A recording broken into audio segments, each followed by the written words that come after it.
बिस्मिल्लाहिर्रहमानिर्रहीम, अस्सलाम वालेकुम व्यूअर्स। ये निज़ाम गिर चुका है, ये निज़ाम मुकम्मल तौर पे मुंदहिम हो चुका है, यानी तबाह हो चुका है, गल सड़ चुका है।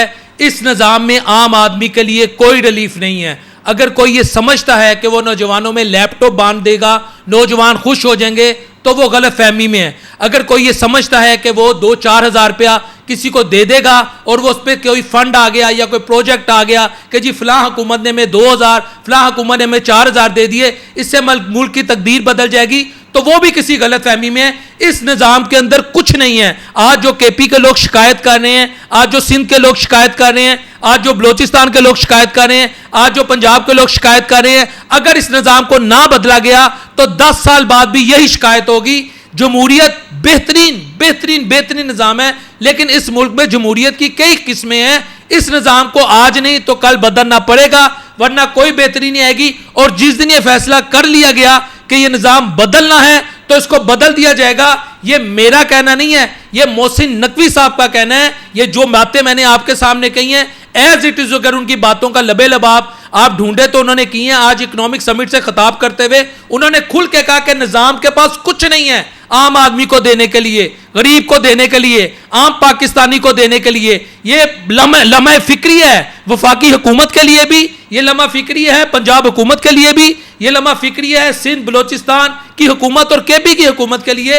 क्योंकि आम आदमी, उन्होंने कहा कि सिंध के मसाइल, बलोचिस्तान के मसाइल, केपी के मसाइल और पंजाब के मसाइल जो आज डिस्कस हो रहे हैं, अगर निज़ाम में तब्दीली ना आई तो 10 साल बाद भी ये डिस्कस हो रहे होंगे।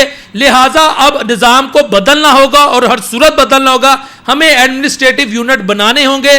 बगैर एडमिनिस्ट्रेटिव यूनिट बनाए, यानी आप, उन्होंने कहा आप इसे छोटे सूबे समझ लें, आप इसे एडमिनिस्ट्रेटिव यूनिट समझ लें, निज़ाम में तब्दीली नहीं आ सकती।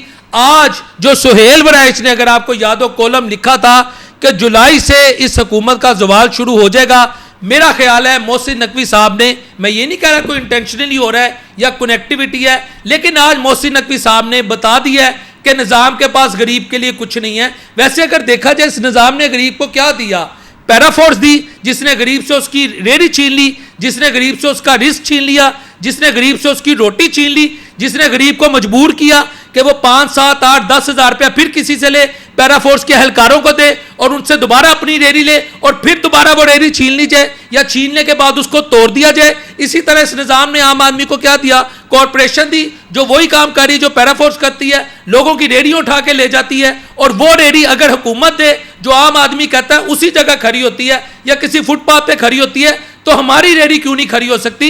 क्या आम आदमी को पैराफोर्स ने, जो बनाई गई थी बाकायदा फोर्स सफाई सुथराई के नाम पे, उसने आम आदमी की खुशहाली में इजाफा किया या उसकी कमर तोड़ दी? फैसला आप करेंगे। फिर इस निज़ाम ने आम आदमी को क्या दिया?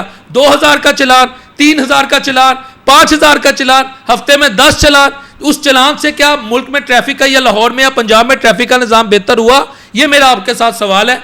अगर उस चलान की बजाय डिसिप्लिन सिखाया जाता, चलान में कमी की जाती, हालात को, लोगों को शऊर दिया जाता, एजुकेशन सेंटर बनाए जाते, ट्रैफिक कोचिंग सेंटर बनाए जाते कि हाउ टू ड्राइव अगर, क्या वो ज्यादा बेहतरी नहीं थी? मेरा ये सवाल है, इस निज़ाम ने क्या दिया?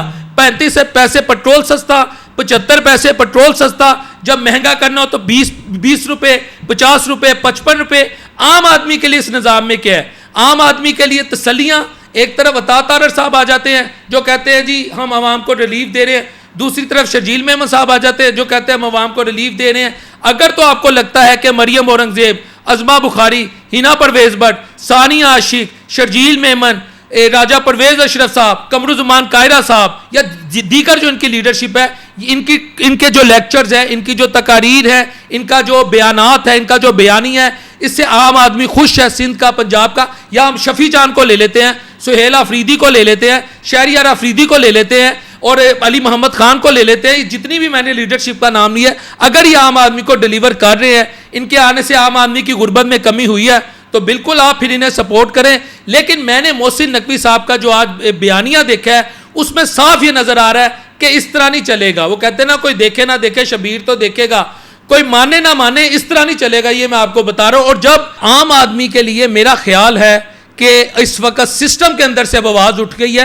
क्योंकि यार आप देखिए तो सिर्फ महंगाई कितनी है, बजट कहां चला गया आम आदमी का, किचन का, बिजली के बिल कहां पे है, गैस के बिल कहां पे है, पेट्रोल की प्राइसेस किधर हैं, डीजल की प्राइसेस किधर हैं, बच्चों की ट्यूशन के खर्चे हैं, बच्चों के स्कूल के खर्चे हैं, घर में कोई बीमार हो जाए उसकी अद्वियात के खर्चे हैं, जवान बेटी है तो उसकी शादी करनी है, बेटे के हाथ में डिग्री है, उस पर 20-25 साल इन्वेस्ट किया है, उसको 40-50 हज़ार से ज़्यादा की जॉब नहीं मिल रही, आपके घर में 100 मसाइल हैं, आपको मीटर रीडर से खतरा है, आपको गैस वाले से खतरा है, आपको पीराफोर्ट से खतरा है, आपको कॉर्पोरेशन वाले से खतरा है, आपको एनवायरमेंटल इंस्पेक्टर से खतरा है, आपको सार्जन से खतरा है, यानी आप आम आदमी की जिंदगी स्क्वीज कर रही है सिस्टम।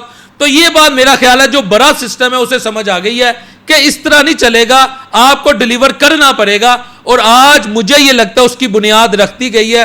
सुहेल वराय साहब ने जो कॉलम रखा था कि अगर इस हुकूमत ने माशी तौर पर डिलीवर ना किया तो इस हुकूमत के बुरे दिन शुरू हो जाएंगे, और आज मोहसिन नकवी साहब ने उसका खुल के ऐलान किया है। उन्होंने सुहेल वराय का कोई जिक्र नहीं किया, बल्कि उन्होंने उनके बारे में कहा था कि चौधरी साहब को रिटायरमेंट ले लेनी चाहिए, लेकिन उन्होंने ये बताया इस सिस्टम में गरीब के लिए कुछ नहीं है, यानी मैशत बेहतर नहीं है तो गरीब के लिए कुछ नहीं है। तो क्या ये सिस्टम तब्दील होने जा रहा है? अगर सिस्टम तब्दील ना भी हुआ तो मैं आज आपको बता दूं, कोई माने या ना माने एडमिनिस्ट्रेटिव यूनिट बनेंगे, छोटे सूबे बनेंगे, छोटे सूबे बनेंगे, चाहे किसी को पसंद आए या ना आए।